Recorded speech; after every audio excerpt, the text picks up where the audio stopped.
नमस्कार, इन खबर में आपका स्वागत है। मैं विद्याशंकर तिवारी हूं। जेएनयू के छात्र एक बार फिर पुलिस से भिड़े हैं। इस बार उनका प्रदर्शन पुलिस के खिलाफ है। दो तरह की चीज़ें चल रही है। जब से इनका आंदोलन शुरू हुआ है फी हाइक को लेकर के, क्लियर कट सोशल मीडिया पे दो राय है। वैसे भी आप देखेंगे तो दो तरह की राय है। एक राय ये है, हम आपको अपने टैक्स के पैसे से फ्री में क्यों पढ़ाएं। दूसरी राय ये है कि सरकार का काम है एजुकेशन देना, हम अपना हक ले करके रहेंगे। इसी के आधार पे जेएनयू के छात्र, जिनकी संख्या 8-8,500 हज़ार के आसपास है कैंपस की, वो आंदोलन कर रहे हैं।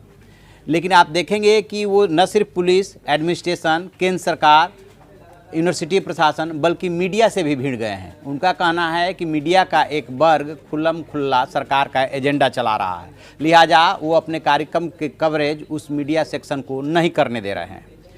हकीकत के आईने में देखने की कोशिश करते हैं कि आखिरकार वास्तव में हकीकत क्या है। क्या जेएनयू के छात्रों को वाकई में सस्ती शिक्षा मिल रही है? सबसे पहले इसी को देखते हैं। देश में कुल 43 सेंट्रल यूनिवर्सिटीज़ हैं और जो फ़ी हाइक हुई है, इस फ़ी हाइक के बाद, यानी कि जो हॉस्टल की फ़ी बढ़ी है, प्लस जो यूटिलिटी चार्ज बढ़ा है, प्लस जो सर्विस चार्ज बढ़ा है, इसको सब कुछ काउंट करने के बाद जेएनयू देश का वो नंबर 1 यूनिवर्सिटी बन गया है जिसमें कि हॉस्टल की फीस सबसे ज़्यादा हो जाएगी। जो अभी तक था उसके आधार पे जेएनयू में सबसे कम वसूला जा रहा था और अब बढ़ने के बाद देश में सबसे ज़्यादा हॉस्टल चार्ज वाला जेएनयू कैंपस हो जाएगा। ये हकीकत है। दूसरी बात यह है कि 19 साल बाद ये बढ़ाने का फैसला हुआ है। 1000 एकड़ में फैले जो अरावली पर्वत की श्रृंखला है, उसमें छात्रों की संख्या 8,500-9 हज़ार के बीच में है। कुल 650 प्रोफेसर हैं जो पढ़ाते हैं और इसमें जो स्टूडेंट हैं 8,500 के आसपास, उसमें से 40 से 45% जो है पिछड़े इलाकों से आते हैं, अनप्रिविलेज्ड है। और जो फीस की वृद्धि की गई है हॉस्टल की, वो लगभग 30 गुना की गई है। यानी कि 10 रुपये वाला जो चला गया था वो 300 पे चला गया था और 20 रुपये वाला चार्ज 600 रुपये पे चला गया था, अभी भी है वो। कुल जेएनयू पे जो खर्च होता है हर साल, वो 518 करोड़ रुपये खर्च होता है।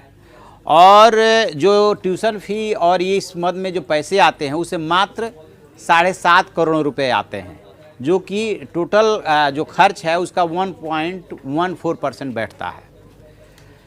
यदि इसकी तुलना डीयू से करेंगे तो डीयू पे जो है कुल खर्च जो होता है लगभग 2,500 करोड़ होता है, 2352 करोड़।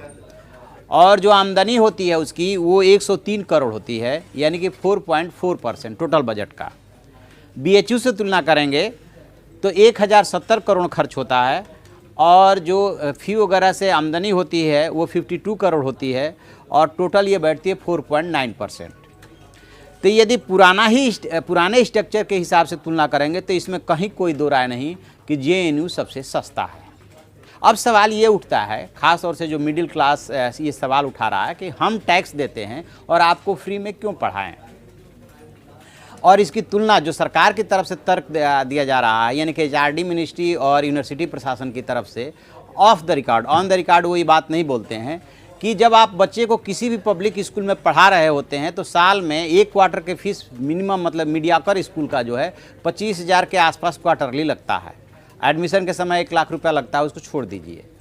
तो साल में लाख से 1.5 लाख रुपया आप अपने बच्चे के एजुकेशन पे खर्च करते हैं।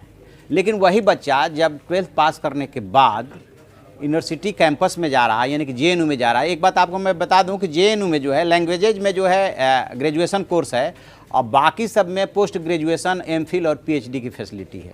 उसका जो मकसद है वो शोध को बढ़ावा देना है। अभी केंद्रीय मंत्रिमंडल में 2 मंत्री ऐसे हैं तो कई ब्यूरोक्रेट्स और मंत्री, लेकिन 2 मंत्री ऐसे हैं जो जेएनयू से पढ़े हैं और टॉप 4 में आते हैं। वो हैं विदेश मंत्री एस जयशंकर और वित्त मंत्री निर्मला सीतारमण, जिन्होंने अभी तक इस मुद्दे पर अपना मुंह नहीं खोला है, खोलेंगे भी नहीं क्योंकि वो भारी दबाव में हैं। तो इस तरीके से ये तर्क दिया जा रहा है कि पब्लिक स्कूल में जब आप 10+2 तक पढ़ाते हैं तब तो आपको 1.5 लाख रुपया खर्च करने में बच्चे के ऊपर दिक्कत नहीं होती है। लेकिन जेएनयू में जाने के बाद जो खर्च टोटल 60 से 80 हज़ार के बीच में आ रहा है, इसको खर्च करने में आपको दिक्कत क्यों हो रही है। वही यदि प्राइवेट यूनिवर्सिटी में आप पढ़ाएंगे तो ये खर्च फिर 1.5-2 लाख रुपए, 3 लाख, 4 लाख, 5 लाख रुपए हो जाती है। यदि IIT में या मेडिकल में इंजीनियरिंग में पढ़ाते हैं तो वो खर्च बहुत ज़्यादा हो जाता है, मेडिकल का खर्च बहुत ज़्यादा हो जाता है। फिर JNU में ये सवाल क्यों कि नहीं हम तो फ्री में पढ़ेंगे या चार्ज नहीं देंगे, ये है एक वर्ग का। दूसरे वर्ग का है यानी कि जो आंदोलन कर रहे हैं उनका सवाल ये है कि हम कहाँ कह रहे हैं कि सिर्फ JNU में फ़ी कम होनी चाहिए। हम तो ये कह रहे हैं कि सभी बच्चों को आप हायर एजुकेशन क्या शुरू से लेकर के लास्ट तक एजुकेशन फ्री दीजिए, नहीं तो मामूली चार्ज पे लेकर के दीजिए। JNU के बच्चों ने कल भी प्रेस कॉन्फ्रेंस में कहा है कि हम सिर्फ JNU के लिए नहीं लड़ रहे हैं, हम तो लड़ रहे हैं कि बच्चों को एजुकेशन जो है फ्री में होना चाहिए। यहाँ पे तो फिर भी हम मामूली ही सही चार्ज दे रहे हैं। तो अब इसको लेकर के आप मेट्रो में चले जाइए, बस अड्डे पे चले जाइए, ऑफिसेज में सब लोग आपस में डिस्कस कर रहे हैं कि JNU के जो भी स्टूडेंट्स आंदोलन कर रहे हैं उनके आंदोलन को कितना जायज़ माना जाए और जायज़ क्यों माना जाए। यदि सब कोई पैसा दे करके एजुकेशन ले रहा है, वैसे एक आंकड़ा मैं और आपको बता दूं कि भारत सरकार का टोटल बजट जो है 27 लाख करोड़ के आसपास होता है और 10 लाख करोड़ एजुकेशन पे प्राइवेट सेक्टर में लोग अपने जेब से खर्च करते हैं। यानी कि 40% जो गवर्नमेंट ऑफ इंडिया का बजट है उसका 40% एजुकेशन पे लोग खर्च करते हैं। और यदि सरकारी आंकड़ा देखेंगे तो ये 2.7 से लेकर के 3.1 तक अलग अलग साल में रहा है, जो कि बहुत कम है। यदि इंटरनेशनल स्टैंडर्ड देखेंगे तो उस हिसाब से अपने देश में एजुकेशन पे और स्वास्थ्य पे बहुत कम खर्च होता है। तो ये बात फैसला आप खुद कीजिए कि JNU के जो स्टूडेंट्स है जो उनका आंदोलन है कितना जायज़ है। इसमें कोई दो राय नहीं है कि JNU स्ट्रगलर पैदा करता है, वो आंदोलन करते हैं और जम के करते हैं, पीछे नहीं हटते हैं, लाठी डंडा खाते हैं, अपनी बातों को रखते हैं और अभी भी वो जमे हुए हैं पुलिस के खिलाफ कि पुलिस ने कैसे लाठीचार्ज किया। अब उनका आंदोलन पुलिस की तरफ है। उधर आज जो है MHRD में एक मीटिंग होने जा रही है, जो हाई पावर्ड कमेटी बनाई गई है, उसमें उनको अपना पक्ष रखना है। लेकिन हाँ, दोनों पक्ष की अपनी अपनी बातों में तर्क है, दम है। यदि आप एजुकेशन पे पैसा खर्च नहीं करेंगे तो फिर किस चीज़ पे पैसा खर्च करेंगे। क्या ये गवर्नमेंट ऑफ इंडिया या प्रदेश सरकार की जिम्मेदारी नहीं है कि आप हायर एजुकेशन सस्ता रखें ताकि ज़्यादा से ज़्यादा यंगस्टर्स जो है हायर एजुकेशन ले सकें। दूसरी तरफ ये सवाल भी मौजूद है, अपनी जगह पे जायज़ है कि हम अपने टैक्स के पैसे से आपको क्यों पढ़ाएं। आप जैसे 10th + 2 का पढ़ करके आए हैं, ठीक वैसे ही आप हायर एजुकेशन लीजिए, पैसा खर्च कीजिए, आप अपने पेरेंट्स को इसके लिए तैयार कीजिए। हम आपको अपने टैक्स के पैसे से नहीं पढ़ा सकते। फैसला आप कीजिए कि किसके तर्क में कितना दम है। तो आप ऐसी खबरों के लिए देखते रहिए हमारा डिजिटल चैनल इन खबर। इन खबर चैनल को सब्सक्राइब करें और बेल आइकन दबाना ना भूलें।